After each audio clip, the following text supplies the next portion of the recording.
Endowment శాఖ అధీనంలోకి తీసుకురావడాన్ని విశ్వ హిందూ పరిషత్ సభ్యులు భక్తులు తీవ్రంగా వ్యతిరేకించారు. ఆలయం అభివృద్ధి చెందడంతోనే ఎండోమెంట్ శాఖ దృష్టి సారించిందని, భక్తులను దోచుకునేందుకు ప్రయత్నాలు జరుగుతున్నాయని ఆరోపించారు. హైకోర్టులో కేసు పెండింగ్ లో ఉండడంతో ఆలయంలో నిర్వహించాల్సిన వేలంపాటను పోలీసులు నిలిపివేశారు. ఆలయాన్ని ఎండోమెంట్ కు అప్పగించడంపై న్యాయ పోరాటం కొనసాగిస్తామని ఆలయ నిర్వాహకులు స్పష్టం చేశారు. గ్రామ దేవత మారెమ్మ తల్లి పుంగనూరులో జీవించేటువంటి సమస్త జనులు అంటే కుల మతాలకు అతీతంగా వాళ్ళకి ఏ విధమైన ఇబ్బందులు ఏర్పడినప్పుడు అమ్మని కొలిచేటటువంటి ఆనవాయితీ ఇక్కడ ఉంది.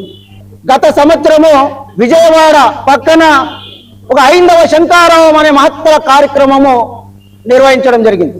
సుమారు 7-8 లక్షల పైచలకు మంది అక్కడ ప్రత్యక్షంగాను, కోట్లాది మంది సనాతన బంధువులు పరోక్షంగాను ఆ మహత్తర హైందవ శంకారావానికి మద్దతు తెలిపారు. దాని ముఖ్య లక్ష్యము హైందవ ఆలయాల్ని స్వయం ప్రతిపత్తి కల్పించడం. ఆలయాలు అనేది ఏ రాజకీయ నిరుద్యోగులకు అడ్డాలు కాదు.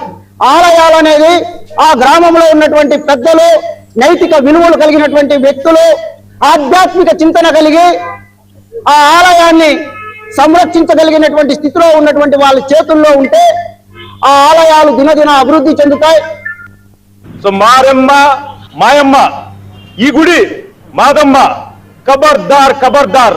గుడి దద్దెలం ఉన్నటువంటి పరిస్థితుల్లో ఏ ఎండోన్మెంట్ వ్యక్తి రాలేదు, కానీ ఈరోజు గుడి ఇంతగా అభివృద్ధి చెంది ఈ గుడి నుంచి ఒక ఆదాయాన్ని సృష్టించిన తర్వాత ఈ ఎండోన్మెంట్ శాఖ వాళ్ళు ఇక్కడ కొంతమంది కుట్ర చేసినటువంటి ఆ కుట్రతో ఇక్కడ ఎవరికి సమ్మతి లేదు. ఈ గుడి వచ్చేసి ఎండోన్మెంట్ లో కలపడానికి వీళ్ళెవరు పిచ్చోలు కాదు.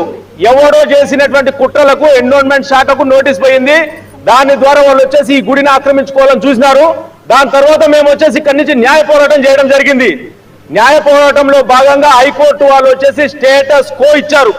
గుడిని యథాతథంగా కొనసాగించాలని చెప్పేసి ఈ ఎండోన్మెంట్ వాళ్ళకి చెప్తున్నాను, ఈ గుడి యొక్క చుట్టుపక్కల పరిసర ప్రాంతాలకు దయచేసి రావద్దండి. ఒక 10 తరాలు ఇది. 10 తరాల నుంచి ఇక్కడ స్థానికులైనటువంటి పెద్ద మనుషులు వీళ్ళ ఆధ్వర్యంలో వచ్చేసి ఈ గుడి